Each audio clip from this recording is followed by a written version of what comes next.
And Imam Malik was so revered that the official announcement would be in the time of Hajj that la yufti, because think about it, thousands of people flocking to Medina, and the official announcement comes, although today there isn't an official announcement, but nobody, la yufti nas ahad, nobody can give fatwa, official statement.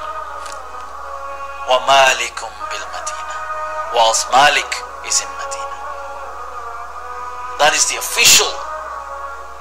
And look at this legend. Let's take a look at him, a bit about his life. He then goes on and he studies with Ibn Shihab, and he has this amazing memory. And what's interesting is he's sitting with Rabi'a, and Rabi'a brings him. And there's that thing. See, it's the way the world works, doesn't it, almost? Like you know people through people. And I suppose Rabi'a was Rabi'a, so he has his name anyway, and he brings this young kid around with him. Malik, this young little kid. So nobody's going to take a kid seriously. Just as Ibn Shihab doesn't take him seriously. And he tells the lesson, he narrates these hadith, he's saying them, probably 40, maybe 50, he narrates them. Next day they turn up again. So Ibn Shihab is like, what the hell, am I just wasting my time here? What is this? I'll tell you what, tell me what I taught you yesterday and then I'll move on.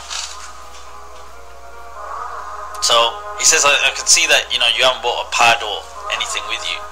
So tell me what I said yesterday. So Rabi'a just looks at Malik, who's a kid at the time, and says, go on. And Malik starts to transmit them one by one. Photographic memory, people. Better than if you watch Suits, the guy has. The thing is, this, and Ibn Shihab az-Zuhri is impressed. And do you know what he says to him? He says, Ma kuntu adhun. He says, I never used to think that there was anyone, baqiya ka hadha ghayri, that there was anybody that could do this except me. And what's interesting is he almost sees himself in this young person. Is that like me? Thereby taking a greater interest in him. Kind of forming what would become this great Imam, who has and continues to influence our take, not only our understanding of Islam, but Islamic law today, throughout the globe.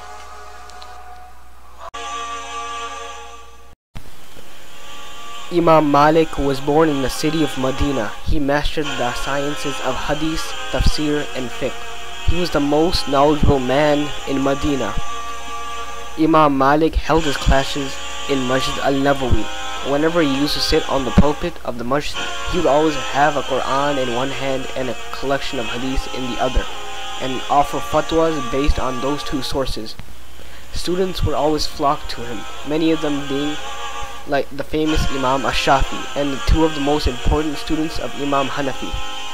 He even wrote the first Hadith book, which had been approved by 70 scholars, and then he named his book Al-Muwatta, which means the approved. Many scholars actually say that his book is more authentic than Sahih Bukhari and Sahih Muslim. His school of thought became very popular in Africa and even Al-Andulas, Muslim Spain. Imam Malik said, "The Sunnah is the ark of New Al-Islam. Whoever boards it is saved, and whoever remains perishes."